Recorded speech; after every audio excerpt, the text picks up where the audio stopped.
আসসালামু আলাইকুম, স্বাগতম জানাচ্ছি বিবিসি নিউজ আন্তর্জাতিক সংবাদে। শুরুতেই সংবাদ শিরোনাম, এরপর বিস্তারিত। ৫ ইরানি নারী ফুটবলারকে আশ্রয় দিল অস্ট্রেলিয়া। মাটির তলা থেকে মিসাইল সিটি যেভাবে বাড়তি শক্তি দিচ্ছে ইরানকে। ট্রাম্প পুটিনের ঘণ্টাব্যাপী ফোনালাপ, কী কথা হল?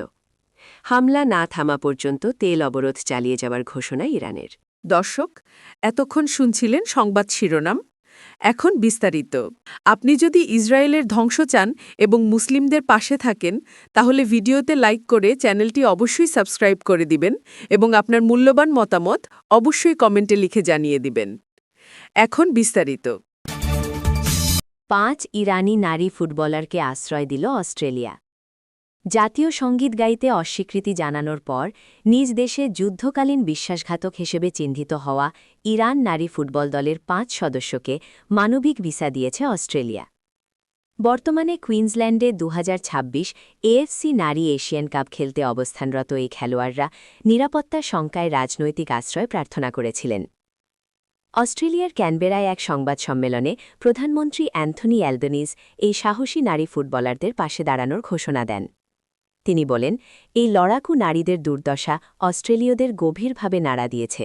তারা এখানে নিরাপদ এবং অস্ট্রেলিয়াকে তাদের নিজেদের ঘর মনে করা উচিত। অস্ট্রেলীয় স্বরাষ্ট্র দপ্তর থেকে আশ্রয় পাওয়া ৫ খেলোয়াড়ের নাম প্রকাশ করা হয়েছে। তারা হলেন দলের অধিনায়ক Zahra Ghanbari, midfielder Fatemeh Pasandideh, Zahra Sarbali Ali Shah, Mona Hamoudi এবং ডিফেন্ডার আতেফে রামাজানি জাদে। এদিকে অস্ট্রেলিয়ার স্বরাষ্ট্রমন্ত্রী টনি বার্গ জানিয়েছেন, ইরানি দলের বাকি সদস্যরা বর্তমানে গোল্ড কোস্টের একটি হোটেলে অবস্থান করছেন। তিনি স্পষ্ট করেছেন যে দলের অন্য সদস্যদের জন্য অস্ট্রেলিয়ায় থাকার সুযোগ ও প্রস্তাব উন্মুক্ত রাখা হয়েছে।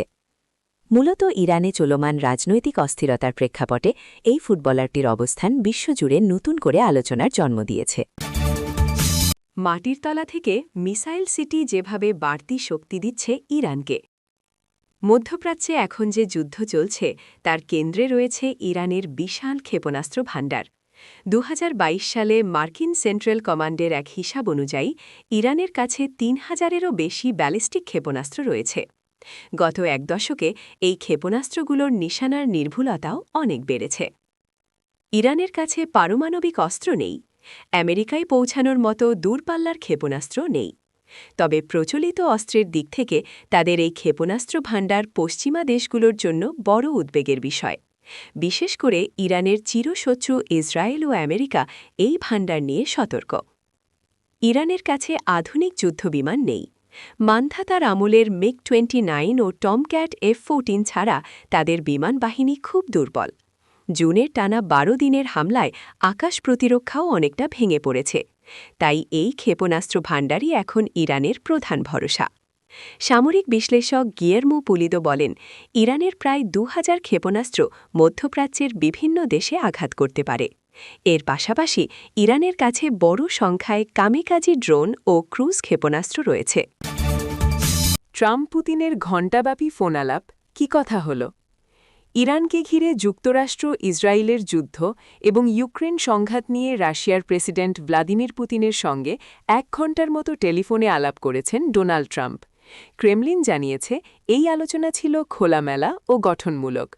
সোমবার ৯ মার্চ হওয়া ওই ফোনালাপটি গত ডিসেম্বরের পর দুই নেতার প্রথম কথোপকথন। রুশ প্রেসিডেন্টের কূটনৈতিক উপদেষ্টা ইউরি উশাকভ দেশটির গণমাধ্যমে জানান, ওয়াশিংটনের পক্ষ থেকেই আলোচনার উদ্যোগ নেওয়া হয়েছিল। উশাকভ বলেন, আলোচনায় মূল গুরুত্ব দেওয়া হয় ইরানকে ঘিরে যুক্তরাষ্ট্র ইসরায়েলের যুদ্ধ পরিস্থিতি এবং ইউক্রেন সংঘাত সমাধানে যুক্তরাষ্ট্রের সঙ্গে চলমান দ্বিপক্ষীয় আলোচনার ওপর। তিনি জানান, ইরানের বিরুদ্ধে যুক্তরাষ্ট্র ইসরায়েলের যুদ্ধে দ্রুত রাজনৈতিক ও কূটনৈতিক সমাধানের আহ্বান জানিয়েছেন পুতিন। ইরান দীর্ঘদিন ধরে রাশিয়ার ঘনিষ্ঠ মিত্র হিসেবে বিবেচিত। এছাড়া ইউক্রেন যুদ্ধের বর্তমান পরিস্থিতি সম্পর্কেও ট্রাম্পকে অবহিত করেন পুতিন। তিনি বলেন, ফ্রন্টলাইনে রুশ সেনারা উল্লেখযোগ্য অগ্রগতি অর্জন করছে। হামলা না থামা পর্যন্ত তেল অবরোধ চালিয়ে যাওয়ার ঘোষণা ইরানের। মধ্যপ্রাচ্যে চলমান উত্তেজনা এক নতুন ও বিপজ্জনক মোড় নিয়েছে। ইরান ঘোষণা করেছে, যুক্তরাষ্ট্র ও ইসরায়েলের হামলা বন্ধ না হলে তারা হরমুজ প্রণালী দিয়ে বিশ্বের কোথাও ১ ফোঁটা তেল রপ্তানি করতে দেবে না। ইরানের বিপ্লবী গার্ড বাহিনী IRGCর একজন মুখপাত্র মঙ্গলবার 10 মার্চ জানিয়েছেন, এই যুদ্ধের সমাপ্তি কখন হবে তা ইরানই নির্ধারণ করবে এবং হামলা অব্যাহত থাকলে তারা পুরো অঞ্চলের তেল সরবরাহ বন্ধ করে দেবে।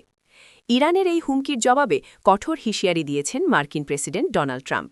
তিনি স্পষ্ট জানিয়ে দিয়েছেন, ইরান যদি কৌশলগতভাবে গুরুত্বপূর্ণ হরমুজ প্রণালীতে তেল সরবরাহ বাধাগ্রস্ত করার কোনো চেষ্টা করে, তবে তাদের ওপর এমন ভয়াবহ সামরিক হামলা চালানো হবে যা আগের তুলনায় অন্তত 20 গুণ বেশি শক্তিশালী হবে। ট্রাম্প তার সোশ্যাল মিডিয়া পোস্টে আরও উল্লেখ করেন, এই ধরনের পদক্ষেপ নিলে ইরানকে এমনভাবে আঘাত করা হবে যে তারা বা তাদের সহায়তাকারীরা আর কখনোই ঘুরে দাঁড়াতে পারবে না। এদিকে সংঘাতের প্রভাবে বিশ্ববাজারে তেলের দাম দ্রুত বাড়ছে। গোল্ডম্যান স্যাক্স সতর্ক করেছে যে হরমুজ প্রণালীতে সরবরাহ স্বাভাবিক না হলে তেলের দাম প্রতি ব্যারেল $100 ছাড়িয়ে $150 পৌঁছতে পারে। ইতোমধ্যে এই প্রণালী দিয়ে জাহাজ চলাচল প্রায় 80% কমে গেছে এবং বহু তেলবাহী ট্যাঙ্কার সমুদ্রে আটকা পড়েছে।